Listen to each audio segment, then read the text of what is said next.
Good morning. स्वागत है आप सभी का डिप्लोमा ऑनलाइन क्लासेस की करंट अफेयर्स की क्लास में। प्यारे साथियों, आज हम 9 जुलाई से रिलेटेड 10 इम्पॉर्टेंट करंट अफेयर्स के क्वेश्चन को डिस्कस करेंगे और उसके साथ ही साथ उनसे संबंधित इम्पॉर्टेंट फैक्ट भी मैं आपको बताऊंगा। तो यदि यह वीडियो आपको अच्छी लगे तो इसे ज़्यादा से ज़्यादा लाइक करिए, शेयर करिए और सब्सक्राइब करिए। प्यारे साथियों, जो करंट अफेयर्स की क्लास है वो कोई भी कम्पिटिटिव एग्जाम हो, चाहे वो बैंकिंग का हो, चाहे एसएससी का हो, चाहे जेईई का हो, रेलवे का हो या स्टेट एग्जाम हो, यदि उसमें करंट अफेयर्स पूछी जाती है तो यह क्लास आपके लिए सहायक सिद्ध होगी। तो चलिए आज के पहले क्वेश्चन की तरफ चलते हैं। और आज का पहला क्वेश्चन है राष्ट्रीय विद्यार्थी दिवस। इसको आप लोग नोट करिएगा, राष्ट्रीय विद्यार्थी दिवस कब मनाया जाता है। हमारे पास ऑप्शन है 1 जुलाई, 2 जुलाई, 4 जुलाई या फिर 9 जुलाई। इसका सही आंसर है प्यारे साथियों ऑप्शन नंबर 4, 9 जुलाई को जो है राष्ट्रीय विद्यार्थी दिवस मनाया जाता है।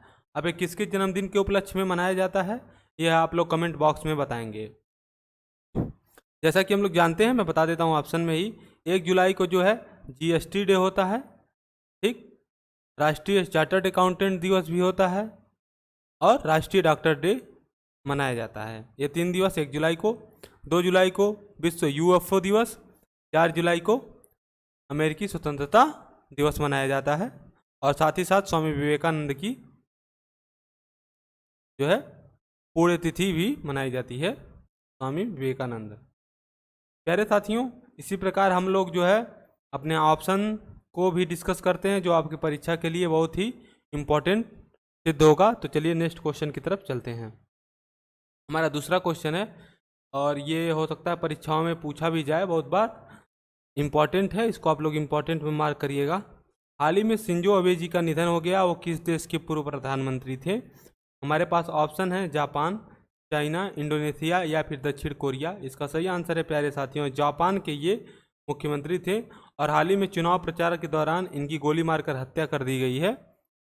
और ये जो है बहुत ही अच्छे नेता थे और भारत से जापान के संबंध बनाने के लिए इन्होंने बहुत प्रयास किए और कम से कम सबसे पहले यही जो है 2014 में भारत के गणतंत्र दिवस पर मुख्य अतिथि के तौर पर आने वाले जापानी प्रधानमंत्री थे और 4 से 5 बार इन्होंने जो है भारत का दौरा किया था।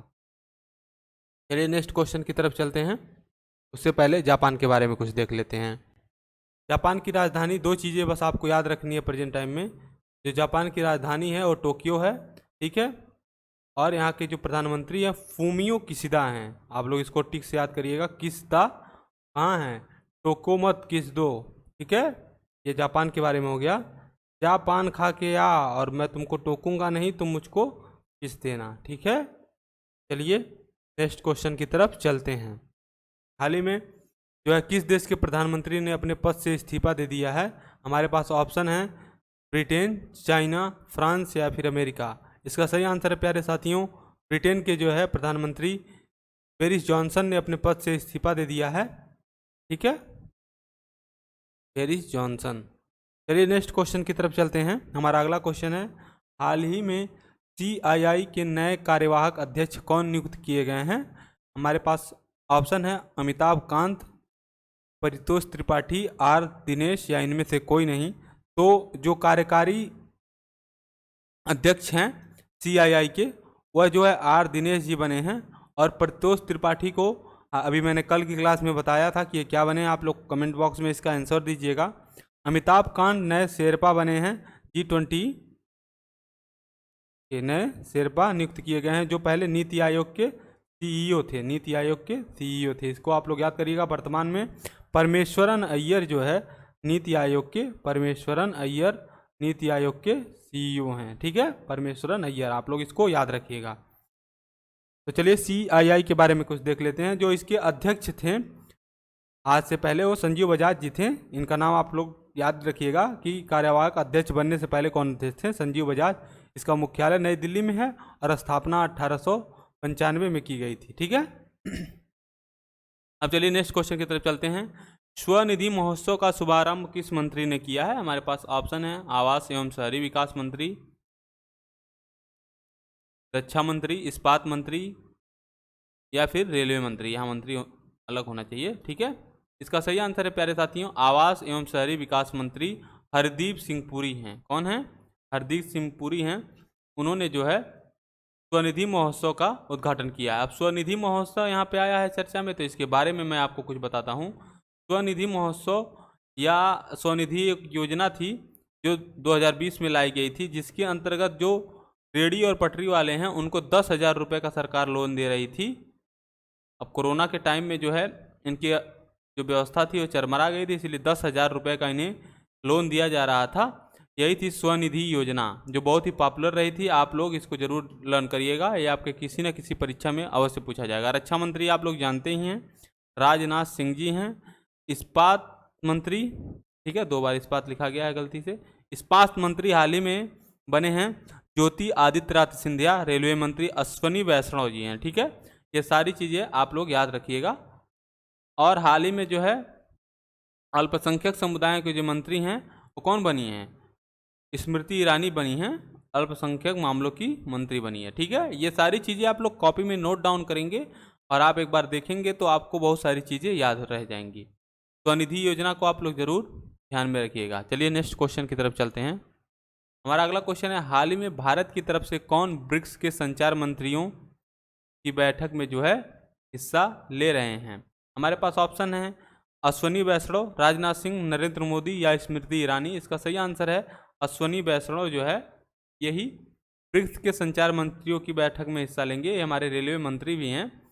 राजनाथ सिंह हमारे रक्षा मंत्री हैं और प्रधानमंत्री नरेंद्र मोदी जी हैं। स्मृति ईरानी अल्पसंख्यक मामलों की मंत्री और महिला बाल विकास मंत्री भी हैं।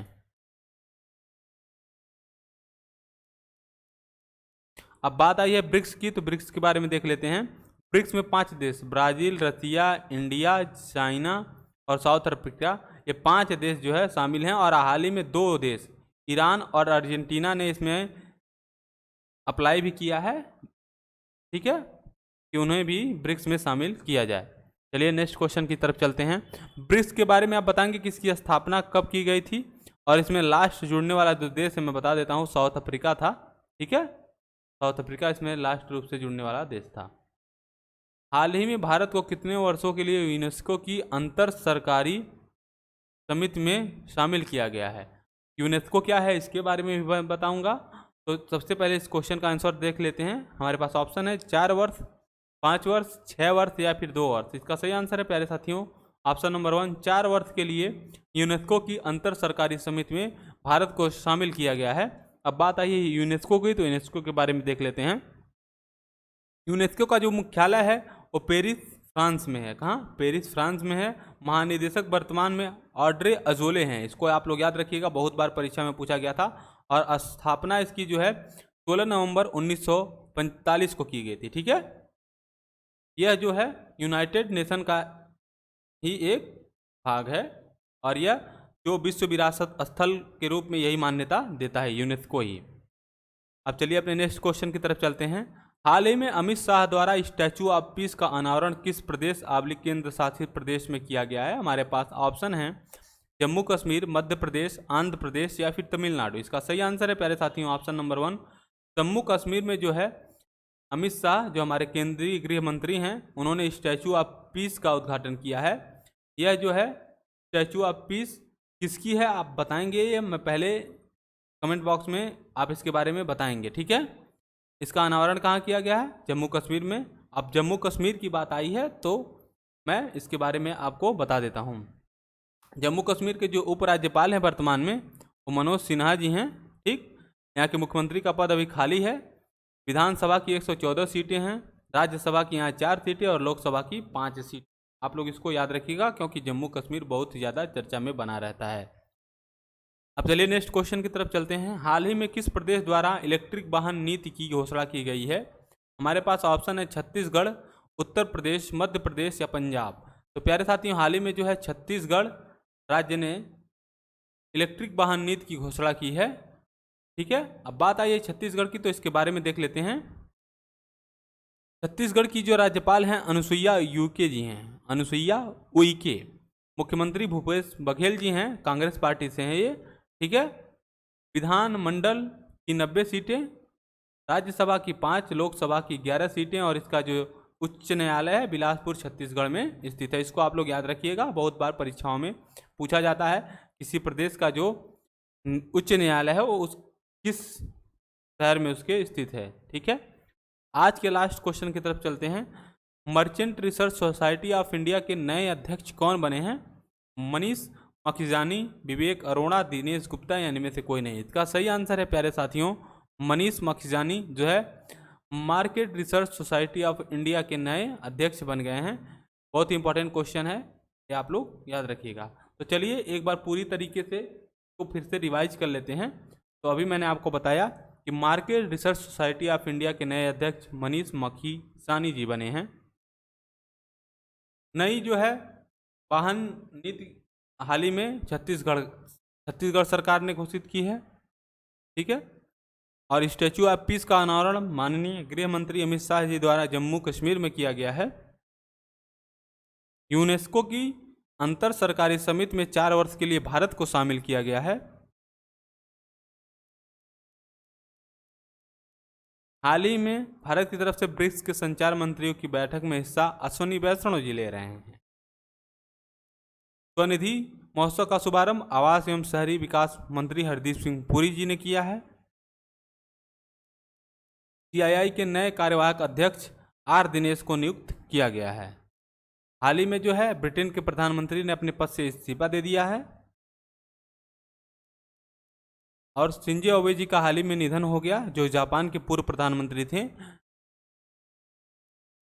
राष्ट्रीय विद्यार्थी दिवस 9 जुलाई को मनाया जाता है। थैंक यू प्यारे साथियों, मुझे पूरी उम्मीद है कि यह क्लास आपको अच्छी लगती होगी और इसमें जो भी संशोधन है वो हम लोग धीरे धीरे लाएंगे, तो आप नोट करते चलिए।